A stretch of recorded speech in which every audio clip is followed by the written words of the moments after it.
Welcome to Senthil's cuisines page. இன்றைக்கி நீங்கள் பார்க்க போகிறது வந்து மரவள்ளிக்கிழங்கோட மசியல் தான் நீங்கள் பார்க்க போகிறீங்க. இது ரொம்ப நல்லாயிருக்கும், ரொம்ப ஈஸி மெத்தட் கூட. நீங்கள் இதை ட்ரை பண்ணி பாருங்கள். வாங்க நம்ம மெயின் பேஜுக்கு போகலாம். இன்றைக்கி வந்து நீங்கள் இப்போ பார்க்குறது வந்து மரவள்ளிக்கிழங்கு தான். நல்லா ஃப்ரெஷ்ஷாக இப்போ தான் காட்டில் பிடிங்கிருந்தாங்க. மழை பெஞ்சதுனால நல்லா ஃப்ரெஷ்ஷாக இருக்குது. இதைய சின்னதாக கட் பண்ணி வச்சுக்கிறோம். இதை நம்ம வந்து குக்கரில் போட்டு வேக வைக்க போகிறோம். இப்போ அது குக்கரில் போட்டு இந்த அளவுக்கு தண்ணி வந்து அது கரெக்டாக அந்த மரவள்ளிக்கிழங்கு வந்து மூழ்கிற அளவுக்கு நம்ம போட்டு, அது கூட கொஞ்சம் மஞ்சத்தூள் போட்டு உப்பு ரொம்ப அளவாக உப்பு போட்டு இப்போ இது வந்து ஒரு 2 விசில் 3 விசில் வந்து விட்டு நம்ம வேக வைக்க போகிறோம். அதுக்கப்புறம் வந்து தாளிக்க போகிறோம்.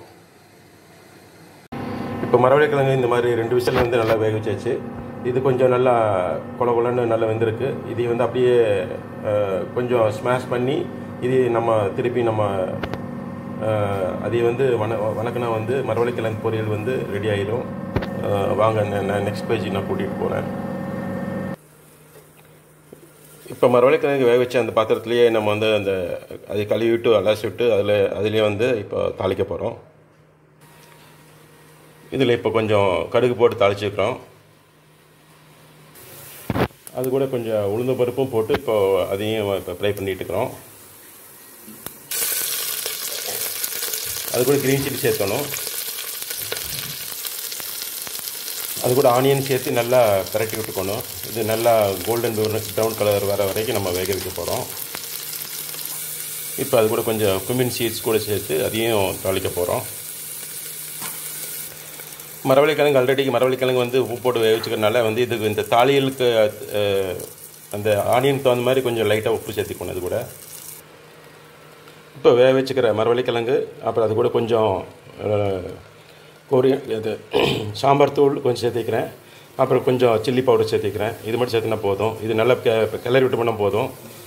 இந்த மரவள்ளிக்கிழங்கு மசியல் வந்து ரெடி ஆகிடும். அப்போ நம்ம ஸ்டவ் ஆஃப் பண்ணிடலாம்.